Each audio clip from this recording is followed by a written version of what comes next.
Hi everybody, I'm Bree the Plant Lady, checking in with another top 5 plant pick for the month of August, right here from my Central North Carolina Zone 7 garden. Today's pick has to be the one and only Ginger Lily. Now, the variety that I'm standing by here is the straight species Hedychium coronarium. It's the first plant of the Ginger Lily that I ever grew. I think it has the very best fragrance of all the different ginger lilies that are hardy in Zone 7.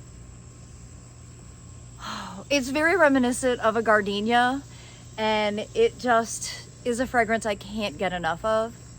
I also love the bold tropical foliage, and I really appreciate that this is a plant that you can grow in full sun and actually quite successfully into dense shade. I don't feature a lot of shade-loving plants because I don't have a lot of shade on this property, but this is actually one that you can successfully grow with less than 6 hours of direct sunlight. Let me show you a little more about my all-time favorite subtropical ginger lily, Hedychium coronarium. So as you can see here, this plant gets some direct light, maybe 2 or 3 hours, but for the most part, it's in a really shaded area, kind of on the north side of my back patio. And you can see that it's just starting to put up flower buds. And this is something that always happens in late August through September, because this is a plant that is triggered by day length. So now that the days are getting considerably shorter, that's actually what stimulates the plant to start putting out its flower buds. And every single stalk will have its own flower. They're really terrific cuts. They last for a long time, and they will just make your entire house smell so good. Whenever I throw dinner parties, I always include these in the table arrangements and in bathrooms because it really just gives it such an extra special feel. Of course, I love using the plants from the garden, both indoors and out.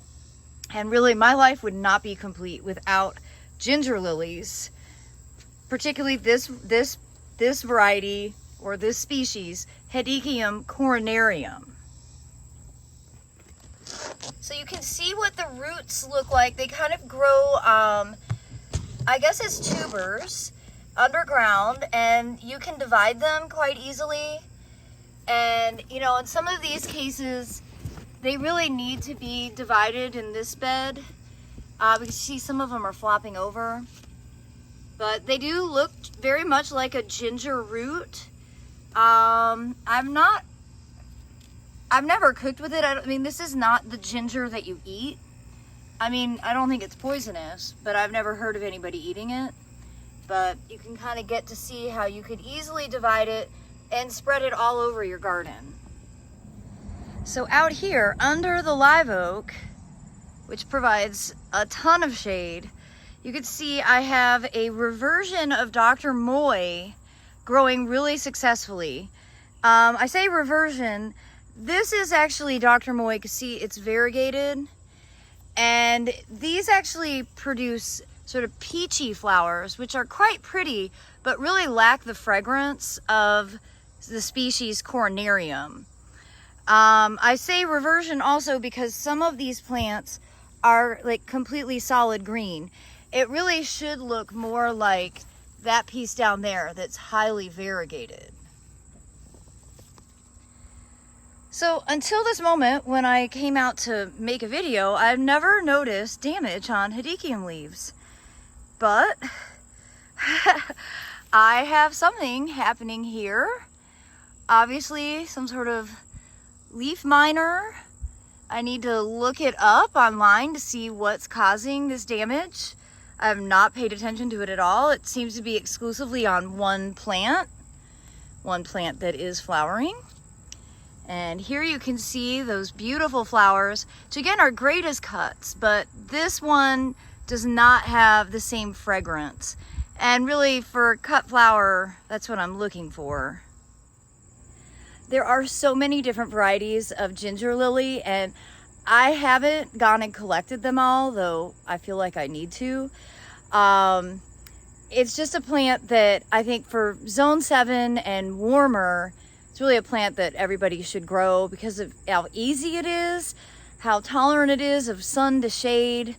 I don't do an excessive amount of irrigating. These plants are fully perennial and well established, so they really just don't require much attention at all, except for when they start to bloom so that you can come out and enjoy them.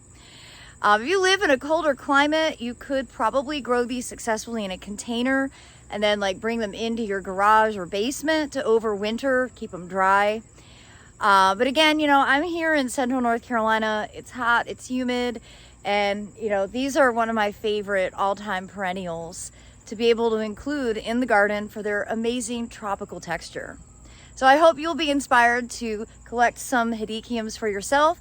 Plant Delights Nursery is mail order, and they actually have like one of the best collections of ginger lilies in the entire world.